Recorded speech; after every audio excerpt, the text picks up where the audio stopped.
friends, and welcome to another episode of the Machine Shop Mastery Podcast. Today we have an interesting one. I got to sit down with Dana Gruber from ATCO Tool Manufacturing in Pennsylvania, and Dana is an unconventional machine shop owner. She actually studied cosmetology and then decided that joining the family business that her grandfather started and her father and her uncles took on after that was what she wanted to do. And she is bringing, I think, a really breath of fresh air into this type of a business that has been historically, a very male-dominated type of culture, sort of command and control, not a lot of focus on culture, not a lot of focus on the well-being of the employees in the workplace. Of course, actual physical safety, I'm sure, is a priority always, but more of the emotional security, emotional safety. And I've had other guests and other shows talk about this as well, but Dana really leans into this idea that by healing the past wounds that we've had in our lives and having a culture that perpetuates and supports people's growth is a way to have an amazing company and an amazing place where people want to show up, do their best work, show up as their full selves. And I think she's really onto something. And I also love the fact that she has really faced a lot of fears in jumping into this business, which was something she was not originally intending to do as a young person. So we're now going on 3 generations, and I know you're going to enjoy many aspects of this conversation. So let's dig in right away. Well, good morning, Dana. Welcome to the Machine Shop Mastery Podcast. Good morning, Paul. Thanks for having me. Thank you for being here, Dana. So we got connected over LinkedIn. It is a great place where I connect with so many new people that I'm excited to get to meet and get to know better. And I just was really struck by the story of your multi-generational business and thought you'd be fantastic to have on the show. So welcome. And let's start by giving a little bit of the background of you and ATCO Tool. Absolutely. Thank you, Paul. Yeah, LinkedIn is a good source. I've been using LinkedIn for some marketing and some connections and networking. So yeah, go LinkedIn. ATCO Tool Manufacturing. We're a tool and die shop. I'm a third generation tool and die manufacturer owner. My grandfather started this company in 1966. They were very successful. And then my father took over and with his brothers, and that was in 2007, 2006. It's a family business, and we're located in Meadville, Pennsylvania. So, yeah. That is an industry that I know has had some ups and downs over the years, and some of those really big macro trends. So we'll get to that, more of that later, perhaps. But tell us about your background, how you got into the business. What are you doing with the business today? Yeah, my background, it was not tool and die industry. I'm not a machinist. I don't work on any of the equipment or anything like that, but it's been in my blood. It's been in my genes. Like I said, my grandfather, my father, I would come here as a little girl. So it was something that I was familiar to. The business aspect of it was more what I was into more. I'm a cosmetologist. That was my trade. Okay, cool. So that was my trade. So I come from that background, but I have an associate's degree. I went to college for it, got my associates, and there was some business classes in there, and it must have stuck. I must have known I was on this path. Here we are today, and business is going really well. I've had my fair share of ups and downs. Right now, this type of work in this industry is like it's feast or famine. You hear that a lot in this industry. Yeah, for sure. Yeah. And we're a private tool and die company. I have, my max was 21 employees. So I'm a small manufacturing company. Business is really good though. Making great contacts with people, and people are interested and want to get to know me and my business. And I have seasoned employees here. I have great products. But yeah, we kind of, we had a really great beginning of the year sales. We've gotten some new equipment. We're into the 3D powder metal printing business now. Oh, very cool. That's huge. That's really huge. It's a great move for the industry, especially for our small community area.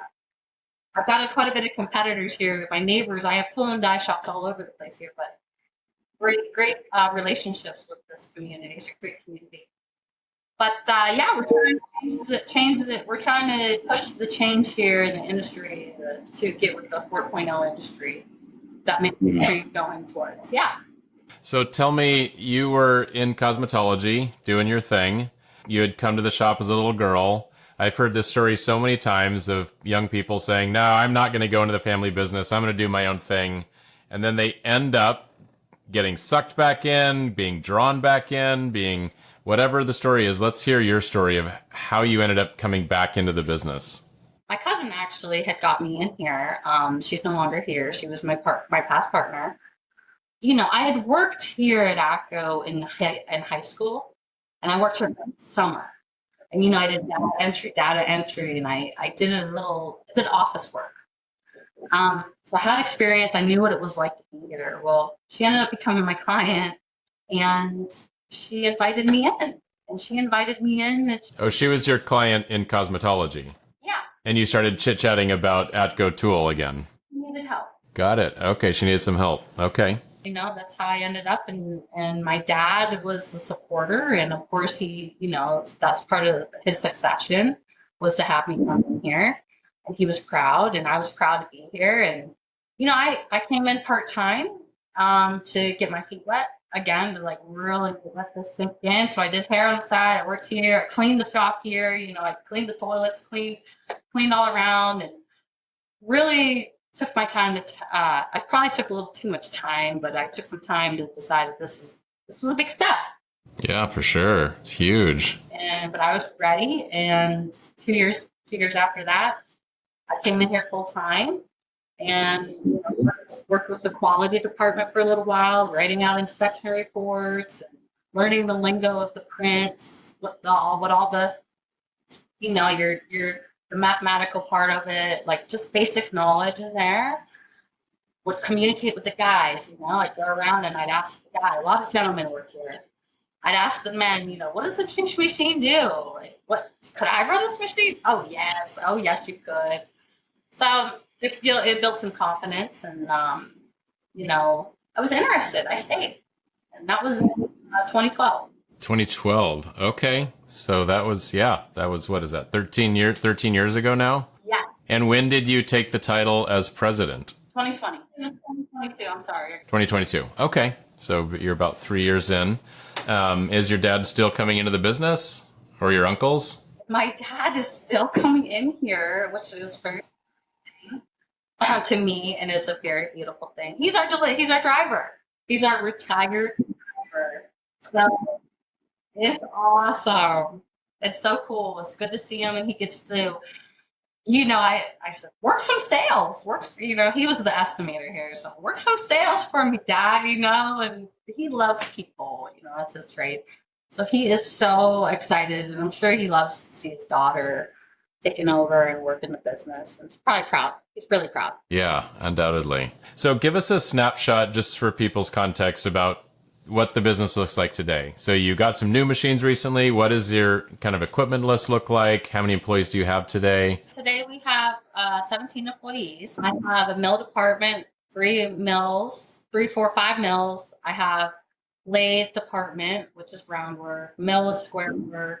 I have grinders, 4 or 5 grinders. It's a large building. I have a lot of space here, so we're getting ready to grow. But I have CMM inspection equipment. I have a whole quality department. I have CSE EDMs, and I have wire EDM department. And then our newest department is our 3D powder metal printing department. Those machines are no joke. They're not inexpensive either. They can be a spendy machine. I know we have some customers that have machines that are well over $1 million.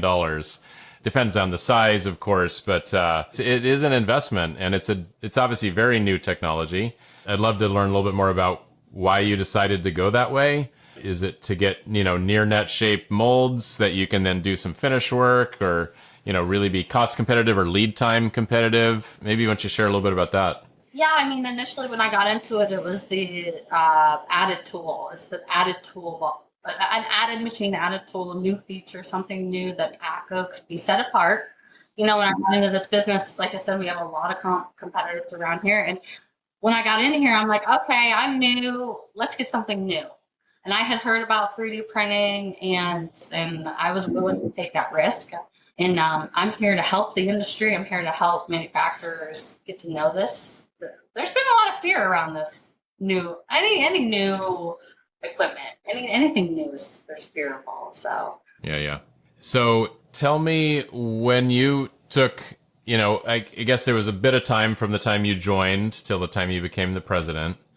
What new initiatives, what new things are you really driving besides bringing in some new equipment? Yeah, what's your thing? What's making you're putting the Dana, mark on this business? What is that? my mission is more or less people. My mission is more or less to create emotionally safe atmosphere. This industry was, is ran. We have an old structure of the way that businesses leadership has been. I'm a woman. I'm 40 years old, so a socially conscious business. So I care. I think I care a little bit more about the emotional well-being of people and connection, and bringing back the teamwork aspect of the business workplace. Now I've had my ups and downs with it, because I'm human. Health and wealth is my special niche that I'm bringing into the industry. Okay. I've had this be kind of a theme on a few episodes. Just had one of my other podcast, Manufacturing Transformed. I think you're right. This concept of having psychological safety in the workplace and really letting people feel free to share ideas and know that they're going to be welcomed and accepted, and that's kind of new. Tell us a little bit about how your team has even adopted or responded to you coming in and with that as an initiative. Well, it's been beautiful. Like I said, I've had my own struggles, and I could talk about those all day long with the guys. But they've known me. Most of my employees are, a lot of them 30. They've been here 20, 30 years. So I've known them most of my life. So I already had my foot, well, not say foot in the door, but I already had them softened a little bit to me because I'm a woman. And, I'm a nurturer.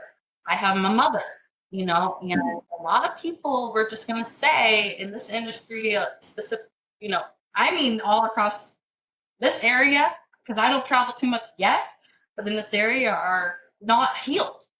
They're not aware. And somebody like me, it takes somebody that's a conscious leader to understand that and to tailor to each one person. It's like being a teacher. I'm a student, but I'm a teacher too. And were very receptive to me because there's history there. They know me and they trust me. They've worked with me. I'm a nurturer, and they see me as, they admire it, and they are comforted and trusted, and they know that I'm not going to make decisions that are going to be tyrant like or too, because I think the past leaderships have been very tyrant like and controlling, and you don't have a voice, you don't get to be heard, you do it this way, which I believe in parts of that. There are parts of structure and disciplined, support and guidance is important. And what are we really doing here? I'm working on manufacturing. They're working all day, taking time away from their families. They deserve to be heard. They deserve to have a comfortable workspace, but also they're men, and men like to work. They gotta work, so I have a good team. I have a good team with me. So you mentioned the phrase, they haven't been healed. Yes. Explain a little bit more. I think I know where you're going with that, but so make sure we're all on the same page. Tell me more about that. I'm not the creator. I am not here to say whether people are healed or aren't healed. But if we're talking about like from our childhood and what we carry, and all I can talk about is my journey, all I can go off is my journey that I've had personally that has had a lot of healing, a trauma-filled childhood that I operated as a child all the way through into my 30s. And I really didn't even know. Can you imagine if I, myself, knew that? Imagine all the people in the world, and you could see it when I meet people, when there's When somebody's upset, they can't talk to me after I only know this to talk about it because I've been it. But like when somebody's upset and you have a conflict at work and they just walk away and they can't handle conflicts, or somebody is upset because so and so used the blue pen instead of the red pen, and now there's a whole thing because they didn't listen. These are the types of scenarios, and it takes somebody who's aware to say, "Hey, it's gonna be all right," So that's the unhealed portions that I work on a micro level. Yeah, I am of the belief that even, me sitting at 52, you sitting at 40, anyone out there, whatever age they are, we are that age chronologically, but at the same time, we are the same age we have always been at every age. So we have a little 8-year-old inside of us. We have a 12-year-old inside of us. And the experiences we had at that age affect how we respond in the world, affect how we show up in the world. And that can cause dysfunction in the workplace. I think that's probably what you're trying to get to, right? That's exactly what I'm getting to, and how could it not? And it's not our fault. But at a certain age, it's your duty to start doing the healing. But there's people like me who are light work people that are willing to work in the workforce in a leadership position to help give you grace and understand you. And as gentlemen, and me being a woman and being in this industry, it's been a little more. If I'm willing to take this on, this mission that I have, it's going to be for the greater good. And it goes on and on, but that's exactly what I'm saying. Exactly what I'm saying. And I don't think people realize it. They don't realize that that's what's happening inside of them. I will credit my wife for helping educate me about some of these topics, and I have come to onboard them truly as things I know myself. And but yeah, she's amazing. I would not be the man I am without her. The masculine, feminine aspect too. So kudos to you guys for doing the work for sure. Yeah. So for those out there that might say, we just need to make chips and get work done, what would you say to someone that's a little bit skeptical that this is actually a pretty wise thing for the health and long-term longevity of a business? Their opinion matters. I'm not going to argue how anybody views anything. It's totally fair. This workplace here, if somebody were to come in and say, I just want to make chips, well then I thank you, and it means no difference to me. That's somebody's opinion, but people here are not just making chips. They're doing that too, but they're cared for and they're talked to and they're asked, what their opinion is. And what would you do? We're collaborating here. If that's not an environment for you, then this place isn't here for you. And if somebody, somebody has their opinion, that's fine. I don't have to listen to that, and I don't have to agree with that, and they don't have to agree with me. But the people that are for me and the people that are going to understand what I'm saying, are going to come. You see what I mean? We're going to be, and eventually the old way is just going, the old paradigm will not be what it is in the workforce. These 8 hours a day, that we're on an 8-hour shift, and you got to be here. You can't be 1 minute late. Well, that's the type of people you're going to work for. After COVID, the whole workforce changed. We got to see, especially even me, we got to see that we don't have to be in a corporate environment. You were made to be here working. Lights on, lights off. You were here, sun up, sun down. You were here. After COVID, everything changed. It was like a blessing in that way. People got to be more free, and people are waking up to what are we doing? What is this for? But it's for a good purpose. But everybody's entitled to their opinion. None of us, who's right and who's wrong. I'm not saying I'm exactly right, but hey, it's a start, and I believe in it, and I don't know why anybody else wouldn't want to start it. I mean, I know why people don't want to get healed, because it's painful. Sure. And then for leaders of a business that are deciding how they want to lead, what kind of culture they want to have in their business, what kind of environment they want for their employees, I guess those are the ones that I was really thinking, like, based on results you've seen of creating more of an environment that's less authoritarian and a little bit more welcoming and accepting, does that, in your opinion, does that come all the way down to the bottom line? Like, is a business that makes that a priority going to be a stronger, healthier, more profitable business at the end of the day? Not necessarily, but if you believe in anything, it's going to work. If you believe in it and it's your heart and you believe in that, it's going to work. If you don't, if there's a little ounce that you don't believe it, then it's not going to work. Now, you mentioned you've had employees there for decades. Some you've known since you were little. When you came in and started, bringing some of these changes, was it easy for everyone? Did some people say, this is actually what I'm looking for, and you had some turnover? Have you attracted people that really want this type of environment? Talk a little bit about that. Absolutely. People are begging for an environment like this. People don't want to be treated like mishandled and forgotten and not heard. Who wants that? People who want to work are coming in here. They're seeing this atmosphere and they're like, wow, this is a peaceful, this is peaceful. This is like peace at work. I'm not saying this is a free for all. I'm saying that I have a team and I have, expectations here. But the expectations is the reflection of your one self. If I have an employee in here, this is the environment. If I have an employee in here, you're in charge of your body, you're in charge of your work. If you're not doing your work, you're going to have to face me, and I'm going to have to ask you, what in the world are you doing? What are you doing? Why are you here?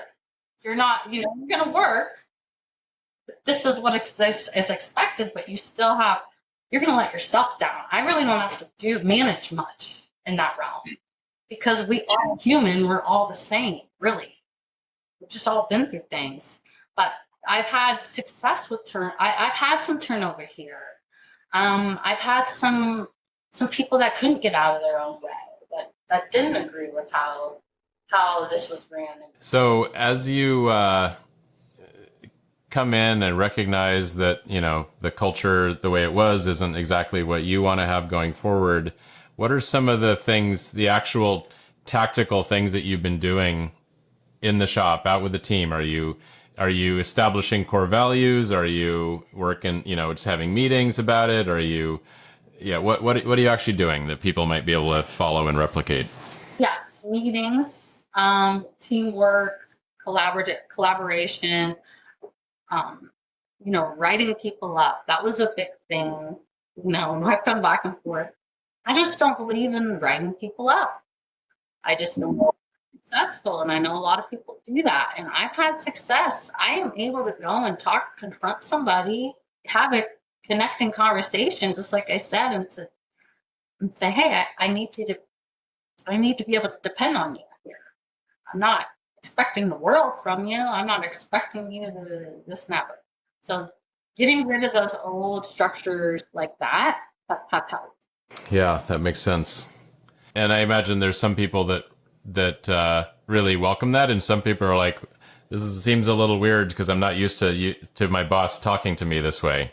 Yes, I've had some people get emotional and cry. I've had some people, have to have me be their mirror and their reflection, and them say, well, I just, this isn't going to work for me. I don't agree with this. And that's fine. I'm going to make sure, but mostly I would have to say 90% of the people have been receptive and have stayed. And the reason they leave is because of their limited beliefs on their own being restrictive on their own lives, having their own limited belief on what jobs should look like, what leadership should look like, how it's supposed to be done. And those people are probably still just, just minimum wage and living just day to day like this every day, doing the same thing every day, Yeah. All right. Very interesting. Well, I'm glad. Thank you for sharing all that. Let's shift gears a little bit and talk a little bit about growing this business, right? You have 2 new metal additive machines You're out there to connect and network and make sales. What are you doing on your sales and marketing front to keep those machines busy, find new customers, get your name out there more? As you said, it's super competitive with tool and die shops all around your area. I can only speak from my journey right now to the point that I'm at. I have not been on very many sales trips, or I have a project sales manager. Project manager, she's also sales manager, Sharon Geyser. She comes from the demo field. Great go-getter. She's been doing cold calls, getting the word out on the 3D printer. We have a huge database because we've been here since 1966. A lot of our customers have been fearful of it, a lot of them. So we're just at that point where Dana's going to start going on the road. I have not made any sales trips yet. I have visited like one customer. That's just where I'm at. Once that starts to happen, we're going to see what happens. I might do like a whole East Coast trip for myself and just start going on the East Coast, up and down the coastline. Yes, that was my dad's advice to me. Go up and down the East Coast, see what you can do.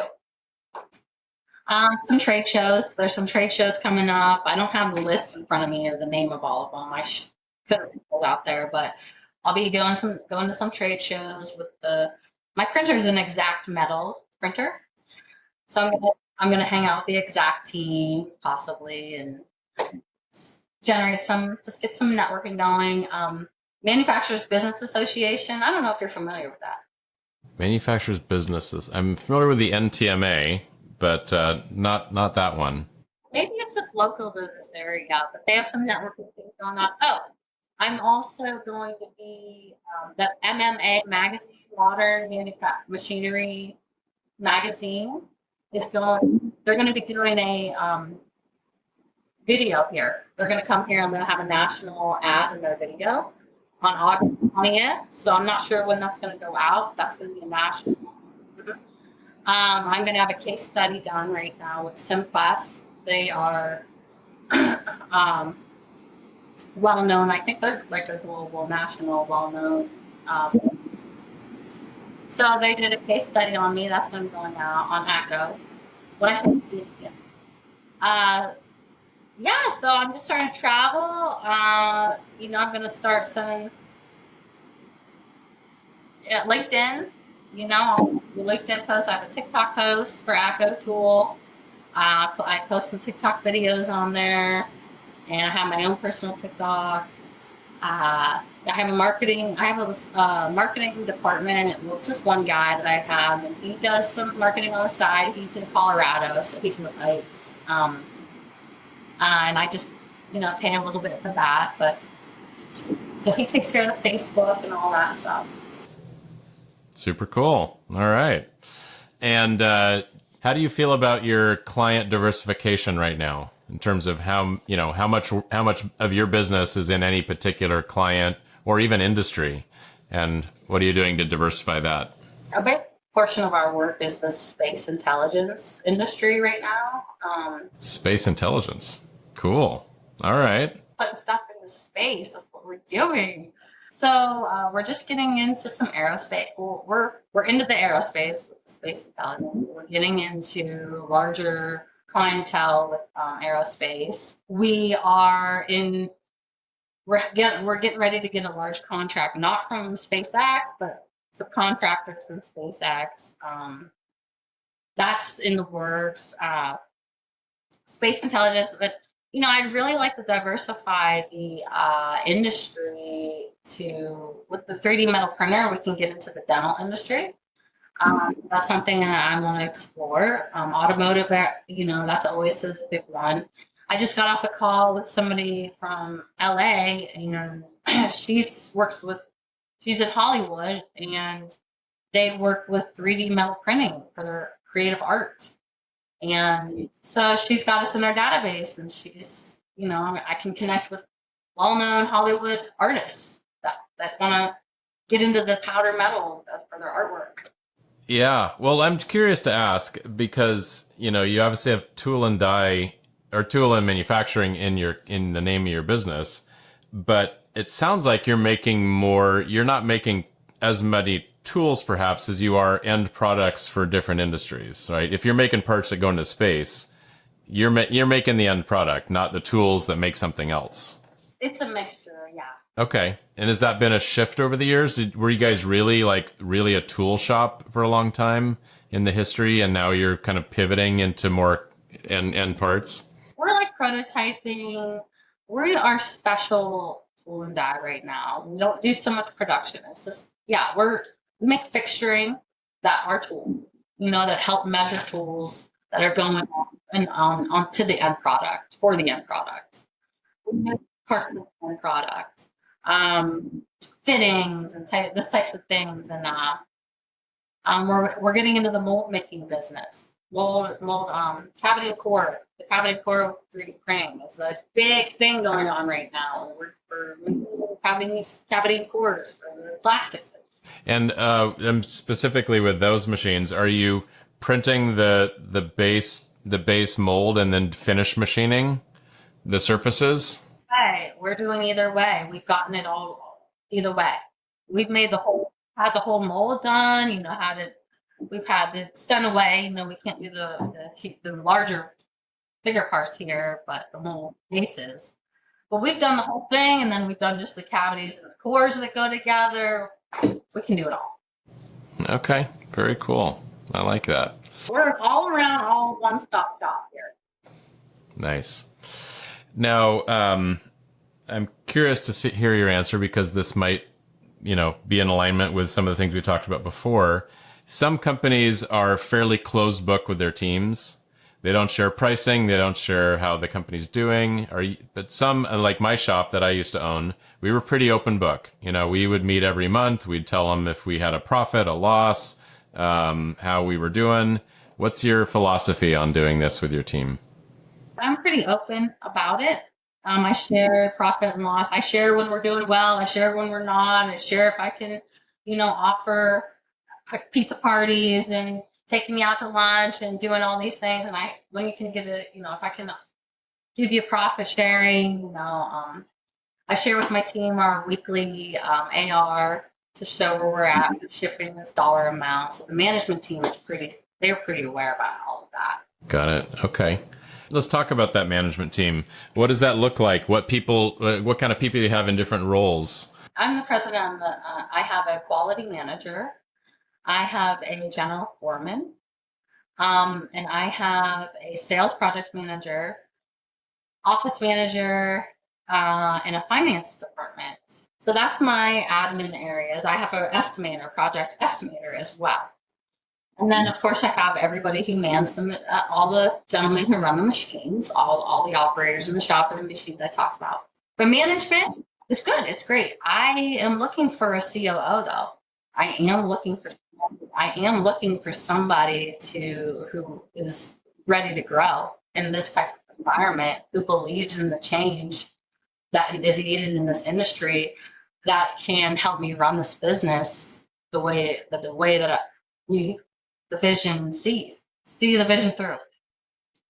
So I am in the business and in the market to offer this position, and it's a special position for a special person who's done some healing work, who believes in this purpose and the change in humanity, because we need it.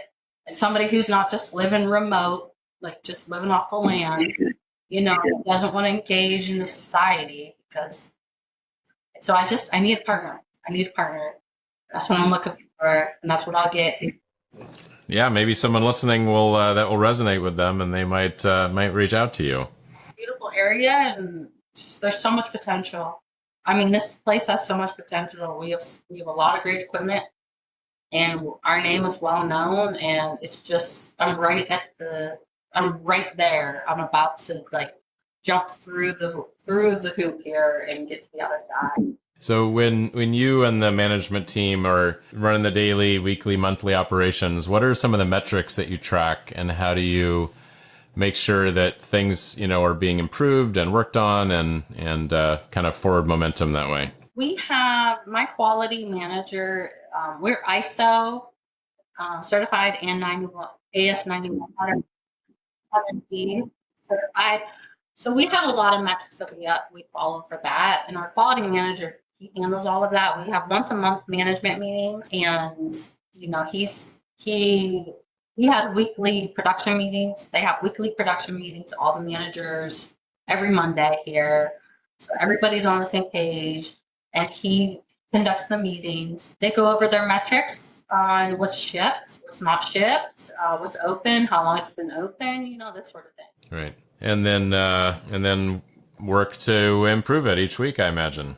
Absolutely. Do you feel like there's a continuous improvement mindset and culture in the business? It ebbs and flows because nobody's perfect, and healing these emotional things that I'm talking about are from experiences. So every experience you have and every interaction with people, you learn something new about yourself, or else you should be. And so it's ongoing. When it clicks here with everybody, watch out, world. Yeah. Once you have everyone on the right seat of the bus in the right position, it is kind of magical what can happen.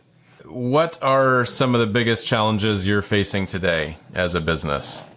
Just change. The changes, and my business personally, I mean, we've had a dip in sales. We kind of got, like, this is personal to my business. We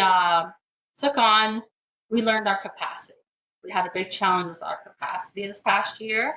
We had a really huge client that we, took on a lot of work, but we're working our way back from that. So we had a dip. We have a dip in sales right now because we lost the customer, but we're climbing back. And so that was a personal challenge that I had, and I learned from that. And we put a lot of protocols in place. We put a lot of, Did you take on more than you could handle in the time frame that was allotted? Yeah. That's really common. Yes. So many shops face challenges with that. Yes, and it was good though. But good learning in the long run. I mean, those difficult moments are what hopefully help you force to make real change for improvement in the future. That's right. That's right. We needed it because there's something bigger coming along. So we needed that. We needed to feel that here as a team together. I really just normal challenges. I mean, just going along with the economy and going along with basic business practices. I need some more education, so I'm looking to take some more classes and get some training. I'm just starting. Okay. Well, I'll give a shameless plug for Making Chips, the Making Chips podcast. We are doing a machine shop MBA series right now. So we started at the end of, I think, March, and we're like maybe a dozen episodes in, sort of going from the beginning of the business all the way to the end of a business of how to run a successful machine shop. So check out that series on Making Chips. I will do that. But yeah, I know from talking to lots of folks, I've always said this is one of the hardest businesses, if not the hardest business in the world, right? There's a million things you have to get right. There's 1,000 things that can go wrong on any particular job that will just make it lose money. And it's capital intensive, and it's competitive, and there's not enough people coming into the business, and there's lots of regulation and price pressure. But so anything, even people that have been in the industry a long time have so much opportunity to learn new ways of doing things, new techniques, new strategies, new tactics. And, quite honestly, that's why I started this podcast, is to share the ideas of my guests that other people can then learn from and hopefully adopt into their businesses if they think it makes sense for them as well. So that's beautiful. Thank you. I'd love to have you share maybe a really memorable experience over the last few years of, being in it or now being the president of it that really just made you say, like, wow, this is so awesome. Whether that's with a customer or an employee or something else. Getting into this business has really allowed me to face a lot of my fears. One small fear that I've had that has helped me throughout this whole process is like public speaking. doing this interview right now.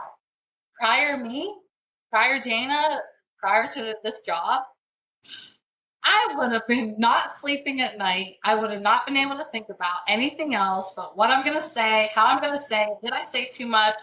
Am I being judged?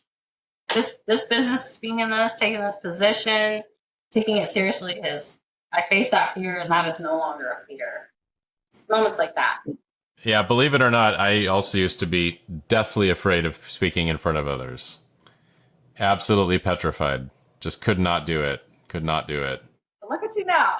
But little by little, yeah, I just worked through those. And it was my machine shop that forced me to have to do that, right? You got a machine shop, huh?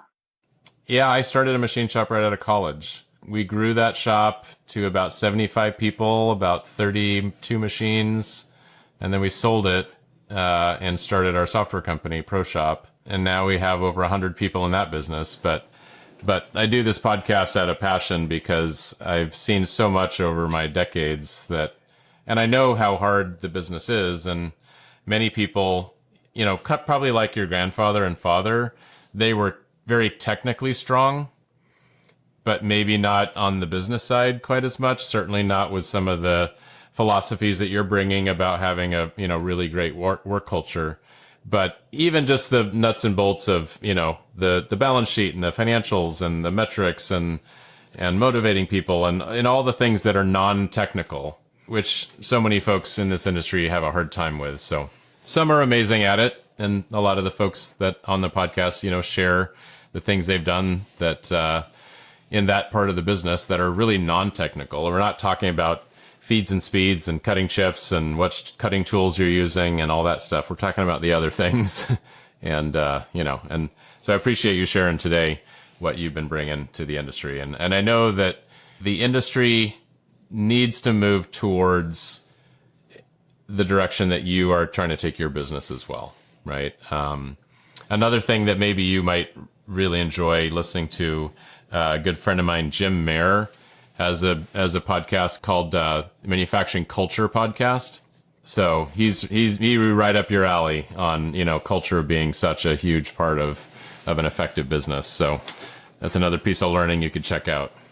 What would be your advice to other shops that are maybe a little more traditional in their journeys or needing to to kind of get to the next level? Pray, trust the process, be forgiving, surrender. Get some therapy, get some counseling, heal your wounds, make money. Money is freeing.